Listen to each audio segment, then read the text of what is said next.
Bom, vamos começar, né? Boa noite a todos. Obrigada pela presença. Hoje nós estamos aqui para a gente fazer um bate-papo sobre um assunto que eu acredito que seja de interesse de muita gente, né?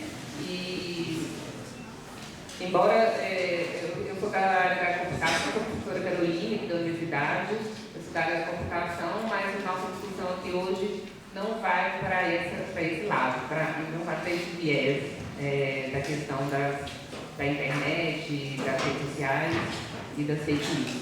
Então hoje nós estamos aqui para realizar uma mesa redonda sobre a geopolítica das fake news, os impactos da era da internet na ordem mundial.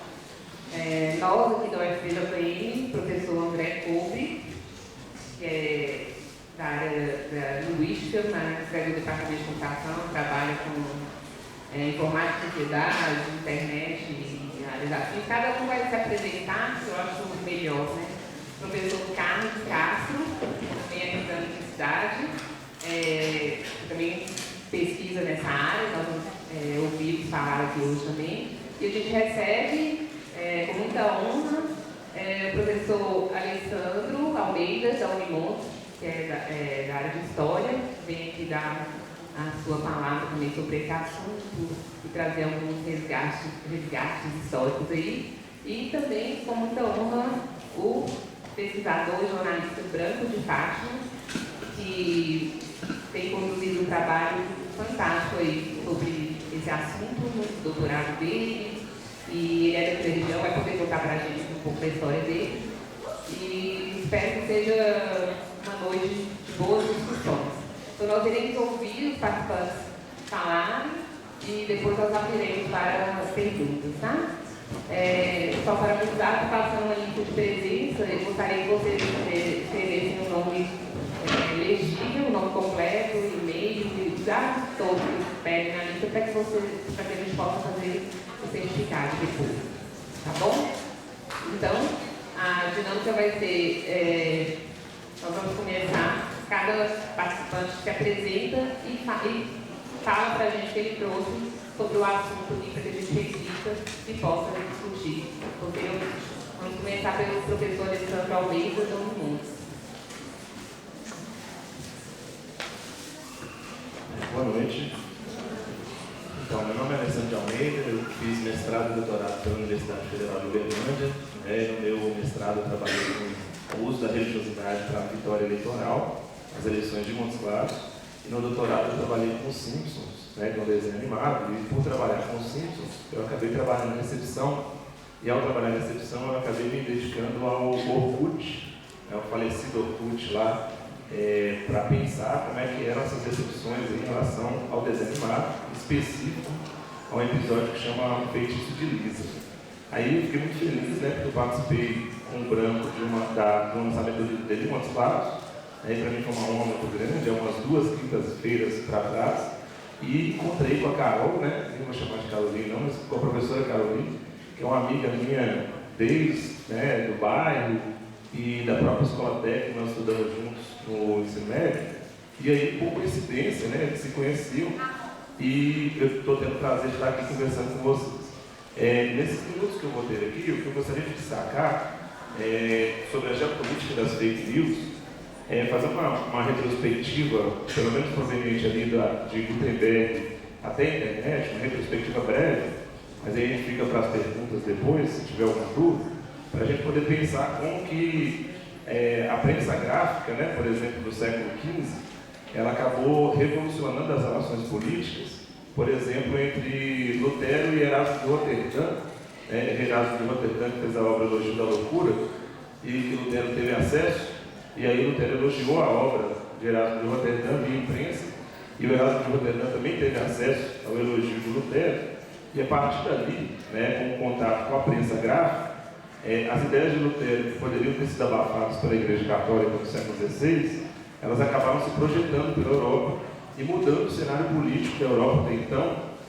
Por exemplo, quando Lutero fala de subordinar a Igreja do Estado, por exemplo, isso acaba favorecendo interesses de estadistas absolutistas do século XVI, e mesmo quando Lutero fala dessa subordinação, ele já antevê o que seria uma separação da Igreja do Estado do século XVIII, por exemplo, com o próprio Voltaire. Então, naquele momento, isso está no livro Fundamentos do Pensamento Político Moderno, do Quentin Skinner. Naquele momento ali, Lutero acaba alterando a ordem política internacional, que é a geopolítica, por causa dos debates da imprensa.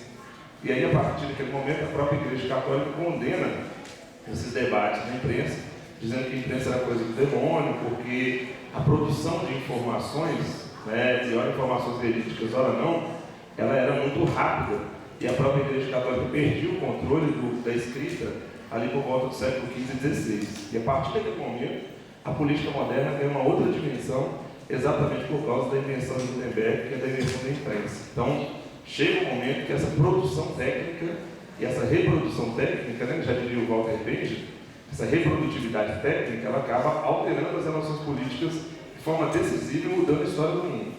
Aí, nessa direção, né, nessa perspectiva lá, voltando um pouco do século XV e XVI, tem um episódio bem interessante, além dos episódios da própria Revolução Francesa, dos estímulos que existiam na Revolução Francesa, com discursos de Robespierre, e boa parte deles, inclusive, alterados, né, para fazer com que a Revolução fosse estimulada, e com as ideias de, naquele tempo já de esquerda e de direita, elas se proliferassem, né, no caso de Robespierre, ideias associadas à esquerda. Você já tinha uma fabricação de bandeiras, hinos, né, e discursos muito grande na Revolução Francesa para estimular grupos radicais, né, ora de esquerda, no caso de Robespierre, ora de direita, no caso dos girondinos, inclusive alterando as batalhas napoleônicas, as informações de Napoleão. Boa parte das derrotas napoleônicas não eram mostradas, e eram mostradas as vitórias napoleônicas para construir uma imagem e um personagem que conseguisse trazer uma certa tranquilidade naquele processo conturbado da Revolução Francesa.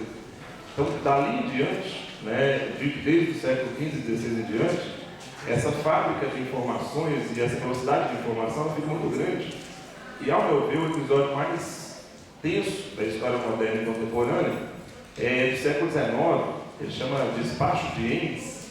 Ele é pouco comentado, às vezes, na própria faculdade, que é um documento alterado por Otto von Bismarck, né, chanceler do Segundo Reich, onde ele altera um documento, que era um documento endereçado para Guilherme, e que ia passar pelo despachante, ia para Napoleão III, provocando Napoleão III, né, e ele usa um telegrama para provocar Napoleão III, e aí Napoleão III declara a guerra à Prússia. Aí a Prússia vence a França na Guerra Franco-Prussiana, toma os territórios da Alsácia e da Lorena, gera o revanchismo francês. Esse revanchismo francês gera a Primeira Guerra Mundial, e por causa do revanchismo francês você tem o Tratado de Versalhes, que gera a Segunda Guerra, gera o nazismo e a Segunda Guerra Mundial. Então, todo aquele clima de 1871 até 1945, que o Robespierre chama de Era da Catástrofe, ele é conduzido por causa de um telegrama, de uma alteração de documento num telegrama, feito por Bismarck propositalmente para conduzir o mundo à Guerra Franco-Prussiana, à Primeira Guerra Mundial e, posteriormente, à Segunda Guerra Mundial. Então, as maiores catástrofes do século XX, elas ocorreram por causa de um telegrama alterado pelo Bismarck, inclusive, que tanto Hitler quanto o Goebbels do nazismo tinham grande simpatia, e o próprio Goebbels falou que uma mentira dita várias vezes ela se torna verdade, já no século XX. Lembrando que o próprio nazismo tinha uma embarcação, né, a embarcação principal do nazismo, que estava escrito Bismarck. Né? Então, o cara que mentiu lá no século XIX, chama Despacho de Eins, é o nome do documento, o telegrama de Eins, ele acaba sendo idolatrado no século XX, né, pelos líderes do nazismo. E os líderes do nazismo dizem que uma mentira dita várias vezes ela se torna verdade, agora já usando o rádio, o cinema, além da imprensa e além do próprio telegrama. Então, o próprio avanço tecnológico, né, do que a gente chama lá de indústria de massa, né, ele acaba fazendo com que as informações elas podem ser alteradas e pequenos documentos podem gerar grandes catástrofes. E isso ficava a cargo de chefes de Estado ou de serviços de espionagem, né, que na Inglaterra tinha Scotland Yard. No século XX você tem a Gestapo, você tem a CIA, a KGB, né, que são serviços de espionagem que, de forma militar ou estatizante, alteravam documentos para que os documentos provocassem ou grandes catástrofes ou emergência de líderes ao poder. Lembrando que isso também ocorre, né, é sempre bom lembrar disso, tanto com Lenin, na Revolução Russa de 1917, e principalmente com o Stalin, né? Quando o Stalin persegue o Trotsky e pede para nas escolas da União Soviética as pessoas colocarem a foto do Lenin com o Stalin do lado e apagarem a foto do Trotsky. E aquilo acaba alterando completamente a forma de se educar dentro da própria União Soviética, mostrando que tanto os líderes nazistas quanto os líderes socialistas, que neste caso é o caso de Stalin, e até o próprio presidente Franklin Delano Roosevelt, já tiveram inúmeras alterações de documento que acabavam alterando as relações internacionais. Naquele tempo via Estado e via militar, e isso vai acabar evoluindo um pouco mais tarde no século XX para produções de informações falsas caseiras e também numa velocidade muito grande, que acaba sendo a sociedade que nós vivenciamos hoje, onde as pessoas repassam informação e às vezes não sabem qual é o teor da informação e às vezes nem analisar direito a informação que é transmitida para outro. E aí a gente fica numa fábrica de fake news, que muitas das vezes a gente nem sabe quem está dizendo a verdade e quem não está dizendo a verdade, e a gente acaba suscetível a esse clima de tensão, que era militar e atualmente ele passa a ser caseiro. No século XX, já adentrando no século XX, que teve curto, mas só para a gente fazer esse panorama da geopolítica das fake news, nos anos 60, tem um filme muito bom que, ainda no começo do século XX, chama O Jogo da Imitação, que já trabalha um pouco com essa questão dos algoritmos e de como que os meios de comunicação são importantes para a projeção de alguns líderes, com verdades ou não, mas perseguindo situações que as pessoas gostam de ouvir, e como que isso pode ser projetado no século XX.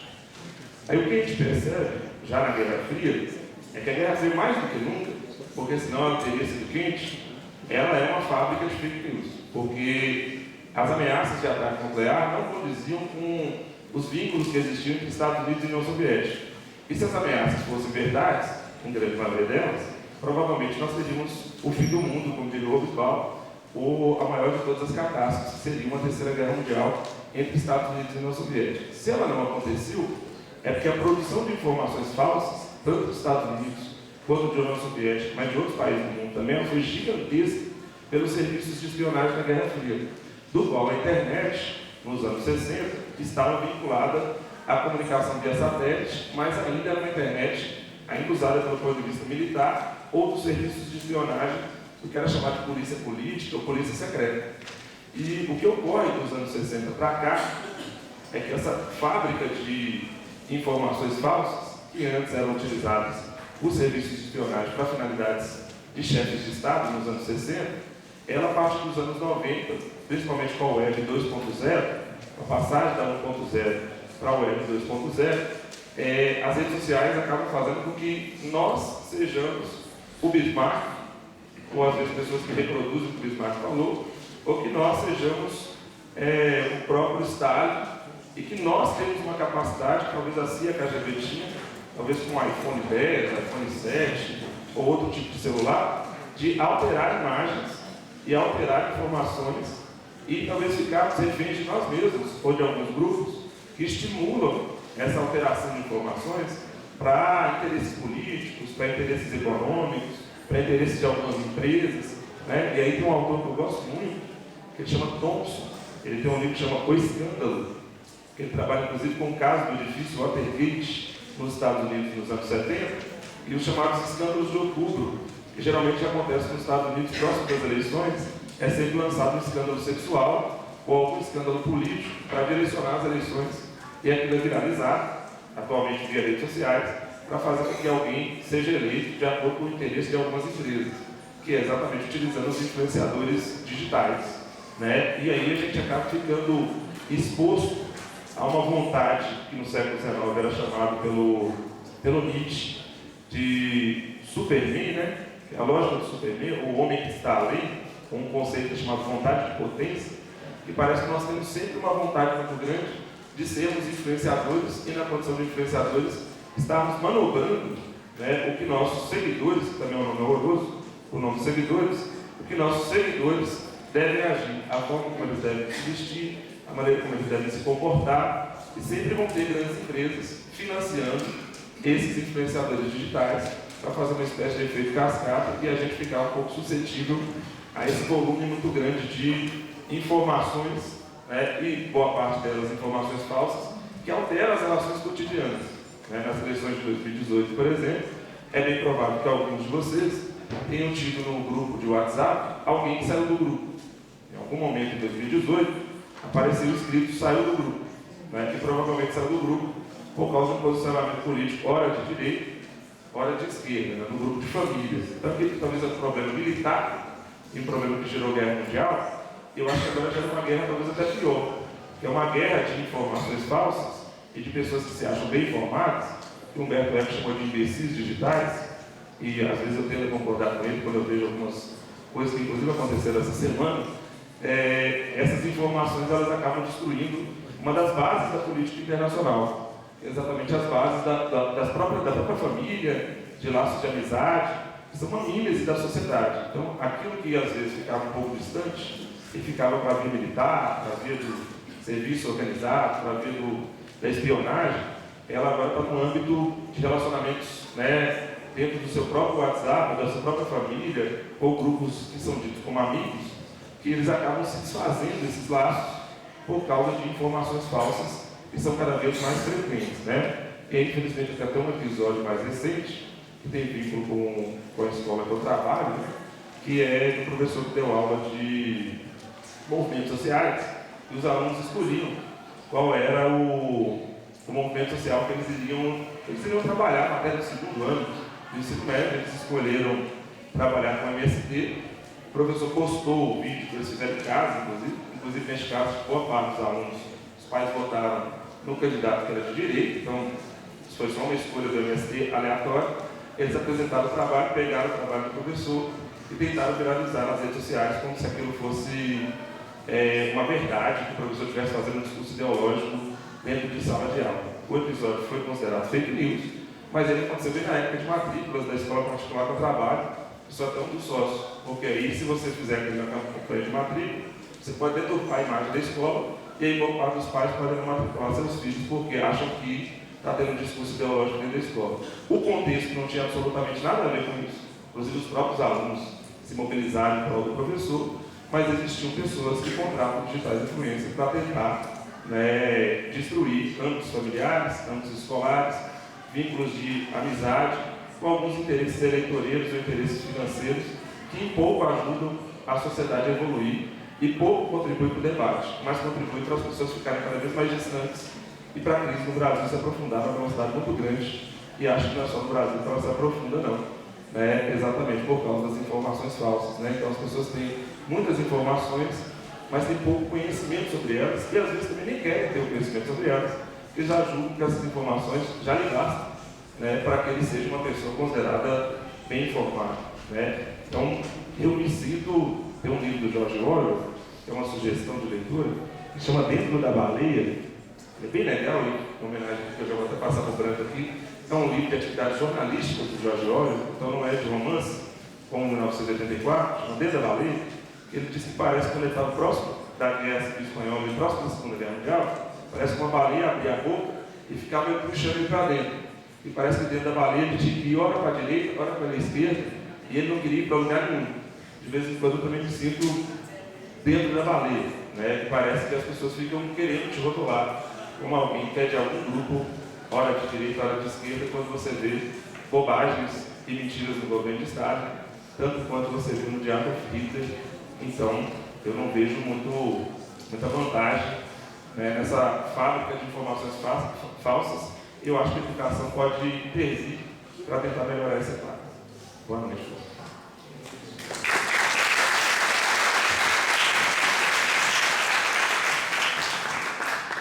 Agora vamos ouvir o professor André Couto.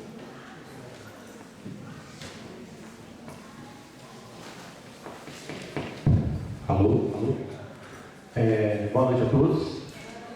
Eu vou primeiramente pedir licença aos membros da mesa. Eu vou ficar lá no computador para poder me referir aos slides. Tá? Eu vou abrir aqui para ver se está funcionando certinho.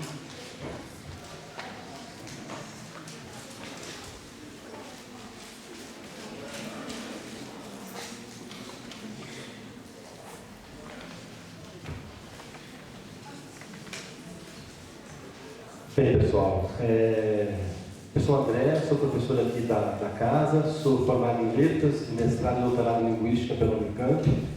Meu doutorado foi tentar relacionar aí o estudo sobre a língua, como que as pessoas usam a língua na internet, nas ferramentas da internet, né? Hoje eu sou professor do departamento de computação, em algumas disciplinas eu trabalho um pouco com essa temática. Não sou especialista em fake news, então já vou dizer de forma direta assim, que eu não vou tentar aqui, né, definir o que é fake news, nem fazer uma defesa muito contundente sobre a temática. O que eu trouxe aqui é mais um arriscamento sobre o tema, né, aproveitando a oportunidade aí que a Carol e o Branco estão dando para a gente discutir isso na universidade, acho que é importante. Então eu vou me arriscar um pouquinho em torno dessa temática, tentando responder essa perguntinha aí, né, por que a gente acredita em fake news? E aí já estou dando a dica logo de cara aí, que a minha hipótese é por causa da autoria. Mais especificamente por conta de uma crise da autoria que a gente está envolvido nesse momento atual. Vou tentar falar sobre isso. Vamos ver se eu dou conta aí. Bom, fake news, né, gente? Não dá para falar sobre fake news sem trazer esse tipo de coisa que foi muito marcante nas últimas eleições, né? Mas mais do que isso, né, tem outras coisas que eu gostaria de colocar como fake news. Agora o meu trabalho aqui nesse início é forçar a barra sobre essa ideia que a gente tem de fake news, né? É muito fácil falar que esse meme é uma fake news, né? Mas eu vou trazer outras coisas aqui para a gente falar um pouquinho sobre fake news. Tem essa notícia aqui lá de trás, né? Ó, investigações dizem que é de Kubitschek o prédio da Avenida Vieira Souto, né? As acusações que fizeram para o Juscelino Kubitschek, dizendo que ele era corrupto, que ele estava recebendo dinheiro indevidamente, prédios, apartamentos e tudo mais. O pessoal já comparando, né? A história do AP do Lula é idêntica à que viveu o JK. Então, as notícias sobre o AP do triplex do Lula, né? O sítio do Lula, aquela coisa toda. Um exemplo que a gente viveu recentemente aqui na instituição, né? Vamos dar o direito de ler ali o texto que circulou via WhatsApp sobre no momento que a gente estava passando pelas eleições. Põe na tela que dá trabalho para fazer. Cerca de 170 evólogos que são utilizados para embalagem de cocaína e uma pequena quantidade de drogas foi encontrada em gabinete de um servidor da Universidade Federal, UFJM. Estão tentando abafar, o reitor não fez nada, o diretor não fez nada, e a imprensa de Teófilo não falou nada, e ainda o servidor abandonou o emprego por mais de 60 dias e continuou recebendo normalmente, e ainda nesse período esteve preso por uns dias. Essa não é a universidade que queremos, qual segurança, blá, blá, blá, blá. Então, fake news. O que é fake news, né, gente? Como é que ela funciona? Em que lugares ela circula? Desde quando ela circula? Eu vou trazer um exemplo ainda mais exagerado para vocês verem como que eu acho que não é tão simples assim essa coisa da fake news. Há 19 anos atrás, os dois maiores cientistas da contemporaneidade, biólogos, né, coordenadores do projeto Genoma, se reuniram com o então presidente dos Estados Unidos, Bill Clinton, para dizer para todo mundo que eles tinham terminado o sequenciamento do genoma humano. Era a notícia, né, do século, você terminar o sequenciamento do genoma humano. Há 10 anos atrás, o Marcelo Leite, que é físico, escreve para a Folha, escreveu sobre isso. E eu trouxe aqui um trechinho do que o Marcelo Leite escreveu há 10 anos atrás sobre essa notícia do sequenciamento do genoma, né? Acompanhe comigo aí, por favor. Está lá. No dia 26 de junho, lá atrás, 20 anos atrás, fará 10 anos que Bill Clinton, Francis Collins, hoje diretor dos poderosos Institutos Nacionais de Saúde dos Estados Unidos, então chefe do projeto Genoma Humano, e Craig Venter, da empresa competidora Celera, se reuniram na Casa Branca para anunciar o fim do sequenciamento do conteúdo dos 23 pares de cromossomos humanos. Como muita coisa de que esse trio participou, nada ali era bem verdadeiro, e quase tudo cheirava a encenação. Era falso que o genoma estivesse decifrado. A sequência completa só seria fechada 3 anos depois. O que não impediu, daí a fala do Bill Clinton, que é a mais importante aqui, tá, gente? O que não impediu o Clinton de dizer ali que o câncer, para os seus netos, seria só uma constelação no céu. Qualquer criança hoje, 10 anos atrás, imagina hoje, né? Sabe que o câncer continua a ser uma doença grave. A genética ainda não cumpriu a promessa de curá-la, nem sequer consegue diagnosticá-la direito. é pouco provável que mesmo os netos de Clinton se beneficiem da revolução na medicina proleteada na época. Fake news? Seria o projeto Genoma a maior fake news da nossa história recente?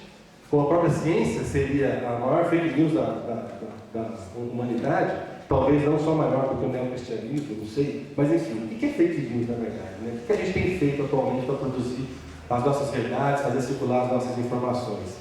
Essa é um pouco a minha provocação inicial para vocês pensarem sobre fake news. Né? É muito fácil falar que a mamadeira do Haddad é fake news. Falar que o projeto Genoma é fake news parece um pouco mais difícil. Né? Mas por que eu estou trazendo isso assim? Porque para mim, construir discursos, produzir verdades, fazer circular informações, funciona dentro de uma mesma lógica. Né? E aí eu vou tentar reduzir um pouco o contexto para tentar explicar qual lógica é essa e por que eu acho que fake news se tornou tão exponenciada atualmente e a gente está dando tanta importância para isso. Vou pegar então só o contexto das eleições, o contexto político e a questão das mídias, né? Como é que as mídias trabalham para produzir as suas notícias e fazer circular suas informações.